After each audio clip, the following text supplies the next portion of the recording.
Continuando sobre o tema alimentos, antes eu vou falar sobre algumas coisas que eu esqueci, coisas importantes, mas na minha idade já dá para esquecer muita coisa. Que eu estou fazendo esses vídeos todos baseados na minha memória e é natural que eu esqueça alguma coisa. Quando eu falei sobre o milho, esqueci de um item fundamental, que é o cuscuz. O cuscuz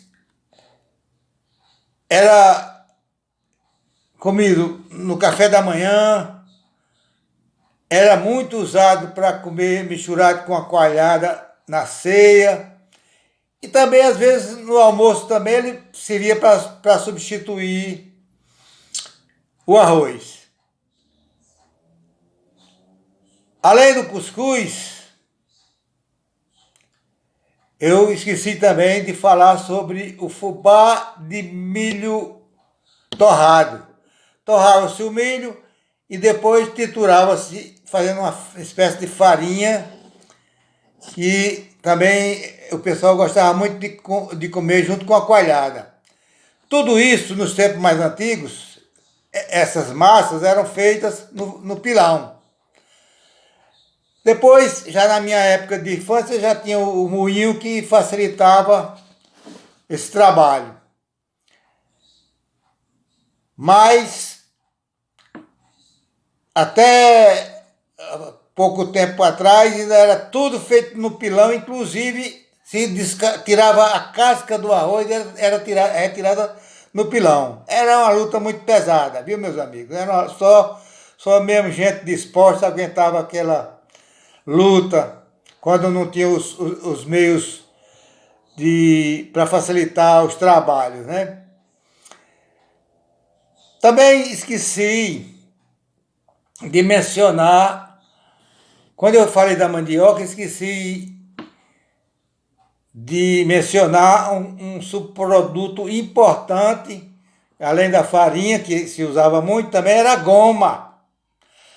A goma era muito utilizada na fabricação da tapioca. Tapioca também se comia muito no café da manhã, nos lanches, era muito consumida a tapioca. E o beiju, que era feito também com uma mistura acho que de goma, com um pouco de farinha e coco ralado. Mas eu estou reparando esse esquecimento e vou retomar agora as falas sobre as comidas, retornando ao problema das carnes. Uma das coisas das carnes mais apreciadas e que em toda fazenda se criava, como eu já falei anteriormente, eram as aves domésticas, né? A galinha, o guiné, o pato, o peru, etc. Além da carne saborosíssima que eles tinham, também forneciam outro item importantíssimo, que era o ovo. O ovo era comido de várias maneiras, frito, cozido, feito uma omelete que a gente chamava o pessoal lá chamava de malaçada, e também para os bolos, né? Os bolos, nós tínhamos uma variedade de bolos em que se usavam ovos muito grande. Depois eu vou falar sobre os bolos. Bom, feito esse reparo,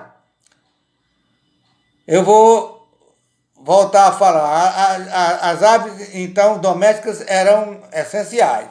E além das aves domésticas, nós tínhamos as caças, que eu já falei também, que se consumia muito, como o preá, o mocó, as aves aquáticas, as siriemas, a juriti, a asa branca, o tatu e o peba, que eram também consumidos com frequência e davam uma ajuda boa, porque a carne não era tão, como é que se diz, tão fácil de se encontrar, principalmente a carne de gado. Também devemos lembrar novamente dos peixes da água doce. Nós tínhamos a curimatã, a traíra, o piau, principalmente. Tinha alguns outros, como o cangati, mas o cascudo, mas eram mais raros.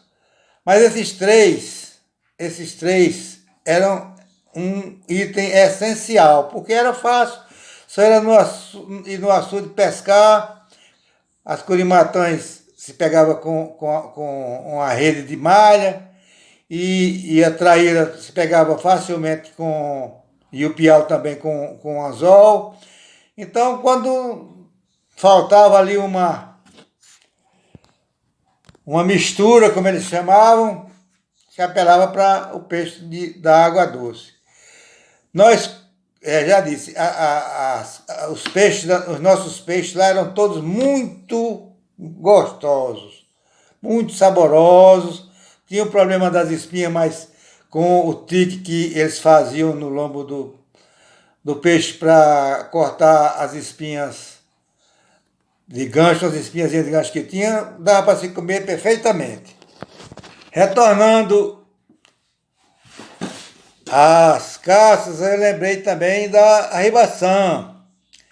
A arribação era uma pomba migratória que todo ano, mais ou menos no mês de junho para julho, ela chegava para reproduzir na nossa região. Também aqui, não era só na região não, aqui por perto do Agreste também, elas vinham em grande quantidade.